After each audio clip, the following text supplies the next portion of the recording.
Hello বন্ধুরা, welcome to our channel Santa decodes. চলে এলাম তোমাদের জন্য নতুন একটা ভিডিও নিয়ে। আমি, অভি আর স্যান্টা তিনজন মিলে বিকালবেলা বেরিয়ে পড়লাম একটু ঘুরতে। আর ঘুরতে ঘুরতে অভি বললো, চলো আমরা নবদ্বীপ ব্রিজে দাঁড়াই। ব্রিজ থেকে দাঁড়িয়ে গঙ্গাটাও বেশ সুন্দর লাগবে দেখতে, মায়াপুর মন্দিরেরও দর্শন হবে, আর বেশ কিছুটা সময়ও কাটানো যাবে।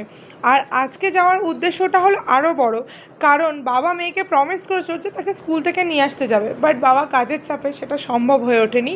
তাই মেয়ের রাগ ভাঙাতে তিনজনে মিলে বেরিয়ে পড়লাম আমরা নবদ্বীপ ব্রিজে।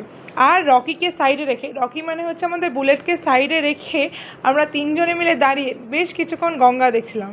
আর সত্যি বলতে স্যান্টা তো গঙ্গা দেখে প্রশ্নের বিভিন্ন প্রশ্ন তার শেষ নেই।